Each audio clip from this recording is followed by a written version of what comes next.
मैं 2 साल बाद सऊदी अरब से पाकिस्तान अपने घर को जा रहा था। मेरी सारी तैयारी मुकम्मल थी, बस अपनी इकलौती बेटी के लिए कुछ खिलौने खरीदने थे। फिजा मेरी 6 साल की बस एक ही बेटी थी और फिजा को गुड़ियों का हमेशा से शौक था।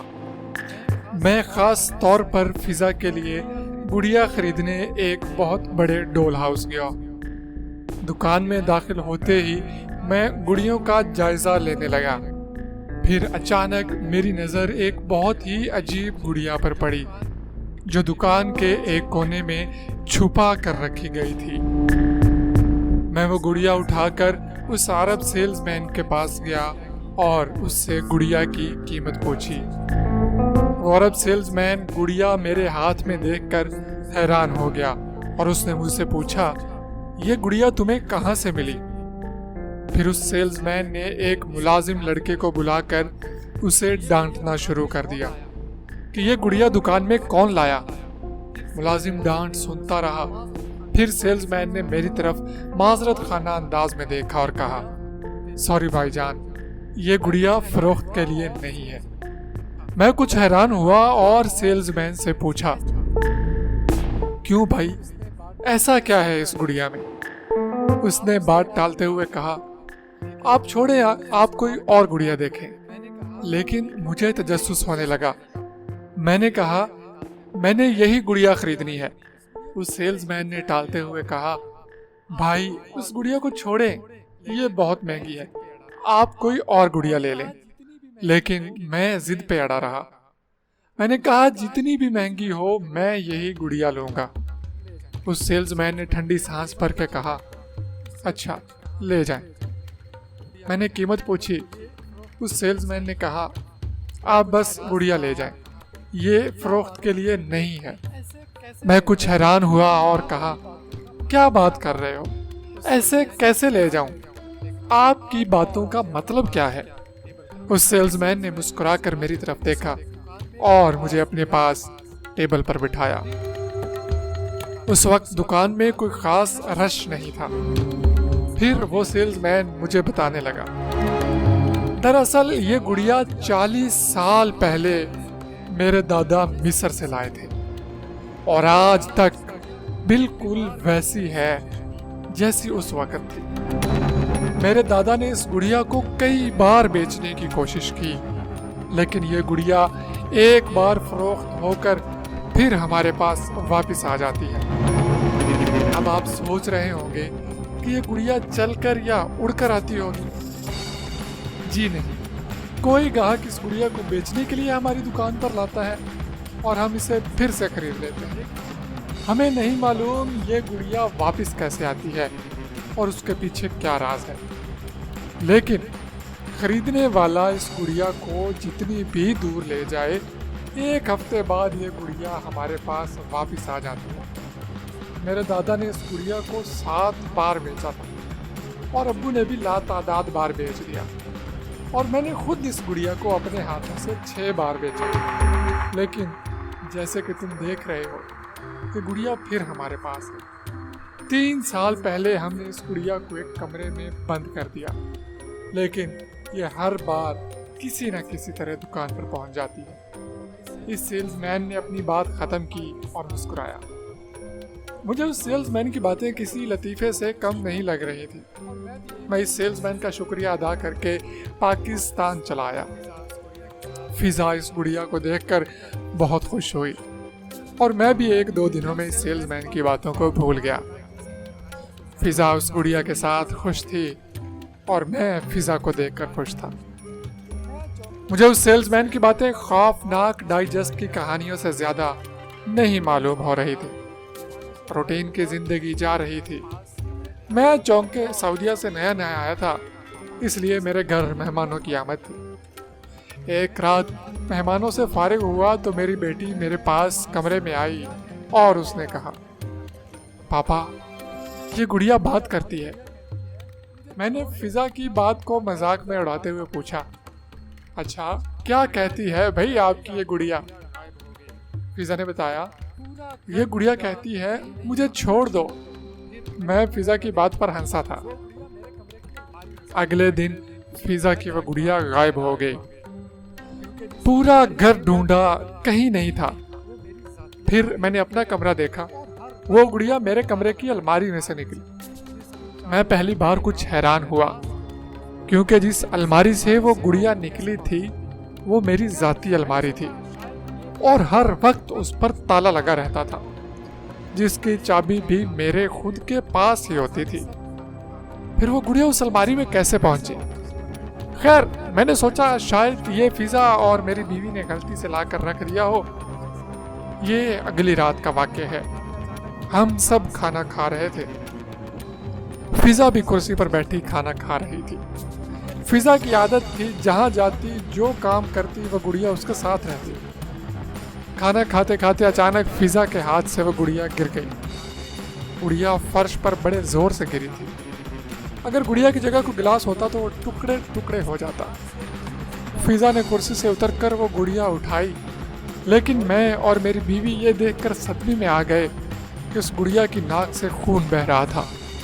मैं हैरत से उस बेजान गुड़िया को देख रहा था, जिसकी नाक से किसी जिंदा इंसान के जैसे खून निकल रहा था।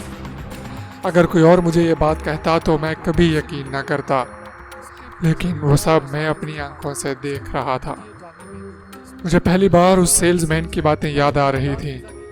उस वाक़े के बाद मैं उस गुड़िया के बारे में सोचने लगा। वो कैसी गुड़िया थी? उसके पीछे क्या राज छुपा था? मुझे ये जानने में दिलचस्पी होने लगी। मैंने पहली बार फिजा के हाथ से वो गुड़िया लेकर गौर से देखी। वो थोड़ी मुख्तलिफ जरूर थी, लेकिन पहली नजर उसे देखने के बाद कोई ये नहीं कह सकता था कि वो गुड़िया पुरस्कार भी होगी। एक दिन यूं ही फिजा गुड़िया के साथ खेल रही थी और उसे नहला रही थी। फिजा के सामने एक बाल्टी रखी थी जिससे वो गुड़िया को नहला रही थी। मैं भी वही फिजा के पास बैठा मोबाइल देख रहा था, जब अचानक गुड़िया को नहलाते नहलाते गुड़िया फिजा के हाथ से छूटकर उस पानी की बाल्टी में जा गिरी। मैंने भी गुड़िया के गिरने की आवाज सुनी थी, इसलिए फिजा के पास चला गया। अब्बू, गुड़िया बाल्टी में गिर गई, फिजा ने कुछ परेशानी से मुझे बताया। मैंने मुस्कुराते हुए फिजा से कहा, कोई बात नहीं, हम निकाल लेंगे। मैंने गुड़िया निकालने की जो ही बाल्टी में हाथ डाला तो मैं हैरान रह गया, क्योंकि बाल्टी में कोई गुड़िया नहीं थी। मैं बाल्टी को अच्छे से देखा, फिर बाल्टी का पानी निकाल कर भी देखा, लेकिन वो गुड़िया नहीं मिली। जबकि फिजा ने मेरी आंखों के सामने वो गुड़िया उस बाल्टी में गिराई थी। उस दिन के बाद वो गुड़िया मुझे फिर कभी नजर न आई। फिजा रोते हुए उस गुड़िया को ढूंढती रही, जबकि मैंने और मेरी बीवी ने भी बहुत तलाश किया। वो गुड़िया हमें कहीं नजर न आई। मुझे उस अरब सेल्समैन की बात याद आई। मैंने इस सेल्समैन की दुकान के वेबसाइट से दुकान का नंबर निकाला और कॉल मिलाई। अब उस सेल्समैन ने कहा वो गुड़िया उनकी दुकान पर है, और मैं सदमे से बैठा रहा।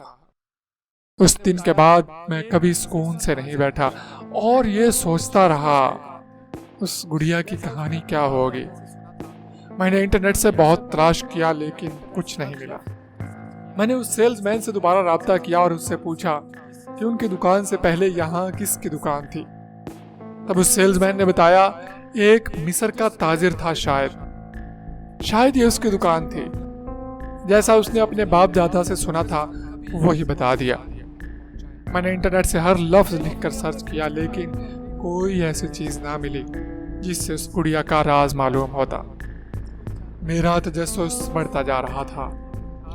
मुझे उस गुड़िया के बारे में जानने में दिलचस्पी थी।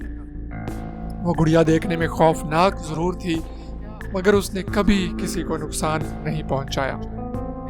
फिर एक दिन मैंने अपने फेसबुक आईडी और कई ग्रुप्स में पोस्ट लगाई कि ऐसी किसी गुड़िया के बारे में कोई जानता है।